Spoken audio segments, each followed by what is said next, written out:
వినపడుతున్నాయనేటువంటి విధంగానే కేటీఆర్ కూడా మాట్లాడడం జరిగింది. తాను జైలుకు పోవడానికి కూడా సిద్ధంగా ఉన్నాననేటువంటి అంశాన్ని చెప్పడం జరిగింది. అయితే ఇప్పటి వరకు మీరు అన్నట్లుగా ఈ ఫార్ములా ఈ కార్ రేసింగ్ కేసులో దాదాపు 6 ఉల్లంఘనలు కూడా జరిగాయి. ఈ 6 ఉల్లంఘనలు కూడా అంటే వాటన్నిటినీ కూడా పూర్తి స్థాయిలో ఈరోజు క్వశ్చన్ చేసేటువంటి అవకాశం అయితే కనబడుతుంది. ఇందులో బిఎల్ఎన్ రెడ్డి హెచ్ఎండిఏ మాజీ చీఫ్ ఇంజనీర్గా పనిచేశారు. అతనిచ్చినటువంటి స్టేట్మెంట్లో కూడా కేవలం మంత్రి ఆదేశాల మేరకే తాము నగదు బదిలీ చేశామనేటువంటి అంశాన్ని స్టేట్మెంట్ ఇవ్వడం జరిగింది. ఇక ఐఏఎస్ అధికారి అరవింద్ కుమార్ ఇచ్చినటువంటి స్టేట్మెంట్లో కూడా క్యాబినెట్ మంత్రిగా ఉన్నారు కాబట్టి ఆయన యొక్క ఆదేశాలతోటే నగదు బదిలీ చేశామని చెప్పడం జరిగింది.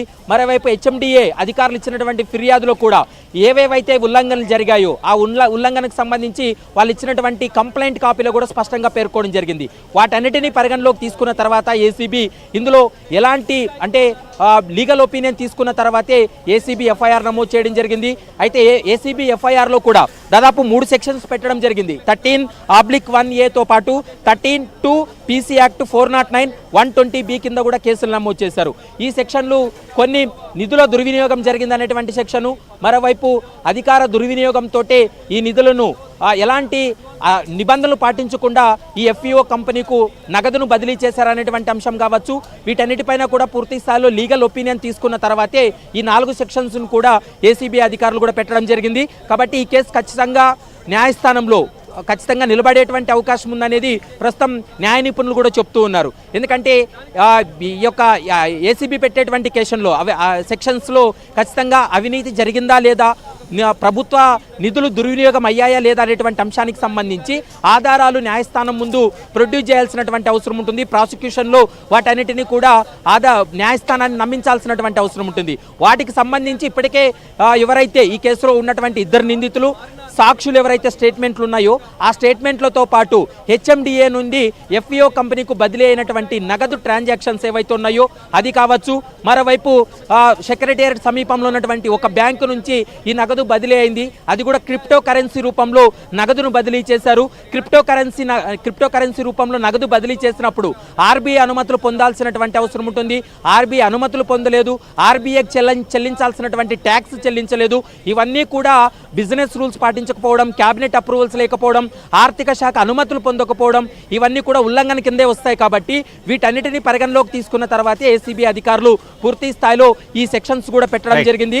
ఈ రోజు కేటీఆర్ ను సాయంత్రం 5-6 గంటల వరకు కూడా విచారణ జరిపిన తర్వాత అరెస్ట్ చేయబోతున్నారా లేదా మరోసారి నోటీసులు జారీ చేసి విచారణకు హాజరు కమ్మంటారా, ఏం జరగబోతుంది అనేది మాత్రం సాయంత్రం వరకు ఒక క్లారిటీ వచ్చేటువంటి అవకాశం అయితే కనపడుతుంది. మొత్తం మీద ఈ కేసు అయితే న్యాయస్థానంలో ఖచ్చితంగా నిలబడే కేసు అని చెప్పేసి ప్రభుత్వం చెప్తుంది.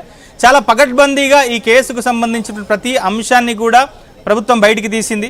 సో ఏ విధంగా గత ప్రభుత్వం ఈ కేసు విషయంలో అంటే ఈ అంశం విషయంలో ఏ విధంగా ఉల్లంఘనలకు పాల్పడిందనేటువంటి అంశాన్ని చాలా ప్రధానంగా ప్రజల్లోకి తీసుకెళ్లేటువంటి ప్రయత్నం అయితే చేసింది. దీన్ని బీఆర్ఎస్ నేతలు ఇది ఒక లొట్టపీస్ కేసు అని చెప్పేసి చెప్తున్నప్పటికీ కూడా సో వాళ్ళకు కూడా తెలుసు ఏ విధంగా ఇది ఆర్థిక ఉల్లంఘనలు జరిగాయి, క్యాబినెట్ అప్రూవల్ లేకుండా నిర్ణయం ఎట్లా తీసుకున్నారు. కేవలం ట్రాక్ నిర్మించడానికి మాత్రమే హెచ్ఎండిఏ అధికారం ఉంటుంది. అంటే 12 కోట్ల రూపాయలతో ఎఫ్ఈఓ కార్ రేసు నిర్వహించడం కోసం ఒక ట్రాక్ వేసేటువంటి బాధ్యత మాత్రమే హెచ్ఎండిఏ తీసుకుంటుంది. కానీ హెచ్ఎండిఏ బ్యాంకు నుంచి 56 కోట్ల రూపాయలు ఆ ఎఫ్ఈఓ కంపెనీకి బదిలీ కావడం అనేటువంటిది ఇక్కడ పెద్ద సమస్యగా మారింది, అయితే ఇష్యూగా మారింది. దీనికి సంబంధించి కేటీఆర్ కూడా క్లారిటీ ఇచ్చారు. సో ఈ కేసుకు అంతా కూడా తానే సో తన నిర్ణయం మేరకు తన ఆదేశాల మేరకు మాత్రమే గత ప్రభుత్వంలో పురపాలక శాఖ ముఖ్య కార్యదర్శిగా పనిచేసిన అరవింద్ కుమార్ హెచ్ఎండిఏ నుంచి నిధులను ఆ సంస్థకు బదిలీ చేశారనేటువంటి విషయాన్ని కేటీఆర్ ఆల్రెడీ ఒప్పుకున్నారు. సో ఇప్పుడు విచారణలో ఆయన ఏం చెప్పబోతారనేటువంటి చూడాల్సింది. మొత్తం మీద సో ఈ కేసు విషయం పక్కన పెడితే కేసు వెనక జరిగినటువంటి కుంభకోణమే కావచ్చు, క్విట్ ప్రోకే కావచ్చు, లేదా బీఆర్ఎస్ ఈ సంస్థకు ఏవైతే స్పాన్సరర్గా ఉన్నటువంటి ఏస్ నెక్స్ట్ జెన్ అనేటువంటి సంస్థకు ఆయాచితంగా 49 కోట్ల రూపాయలు ఈ సంస్థ బీఆర్ఎస్కి ఎట్లా ఇచ్చిందనేటువంటి అంశాలని ఇటీవల ప్రభుత్వం బయటపెట్టింది రేవంత్ రెడ్డి సర్కార్. సో